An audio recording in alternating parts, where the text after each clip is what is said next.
Saudara-saudari yang terkasih di dalam Allah Tritunggal, di dalam nama Bapa dan Putra dan Roh Kudus, amin dan salam.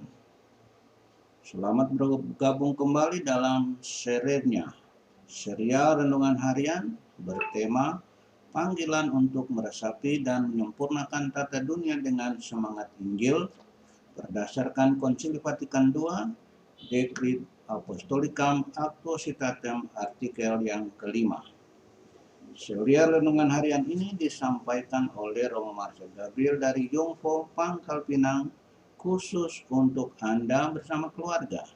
Semoga menjadi berkat bagimu semuanya.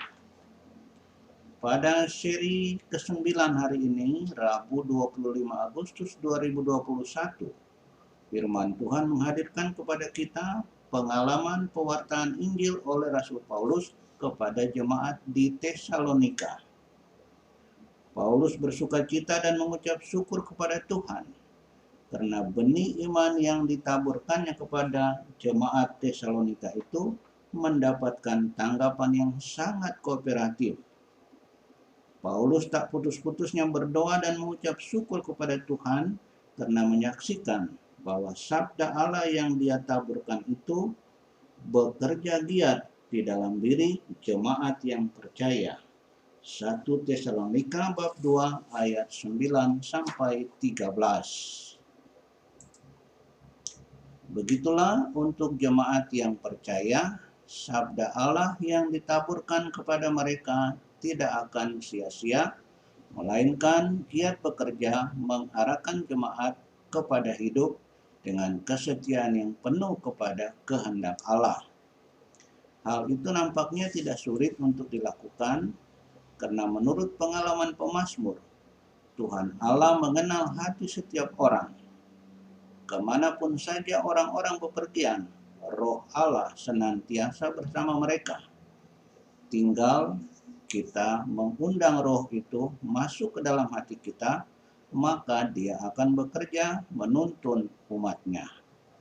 Mazmur bab 139 ayat 7-8, 9-10, 11-12ab. Sekalipun demikian, kita belajar juga bahwa hati setiap orang tidak selalu terbuka kepada bimbingan Roh Allah. Orang-orang Farisi dan para ahli Taurat yang kita jumpai di dalam Injil Tuhan hari ini oleh Tuhan kita Yesus Kristus dikecam dan dikategorikan sebagai orang-orang yang gagal. Cara hidup mereka diumpamakan seperti kubur. Di bagian luarnya tampak bersih, namun di bagian dalamnya penuh dengan kemunafikan dan kedurjanaan.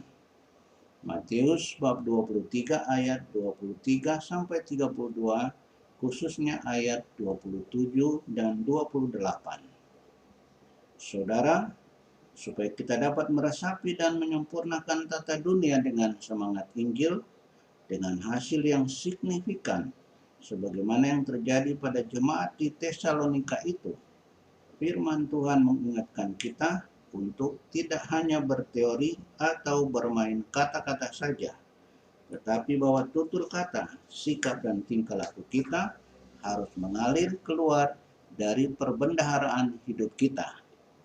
Dan untuk ini, orang-orang Farisi dan para ahli Taurat adalah orang-orang yang gagal.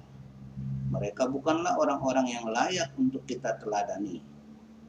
Orang-orang yang contoh hidupnya perlu kita tiru dalam tugas untuk meresapi dan menyempurnakan tata dunia dengan semangat Injil ini adalah jemaat Allah di Tesalonika itu.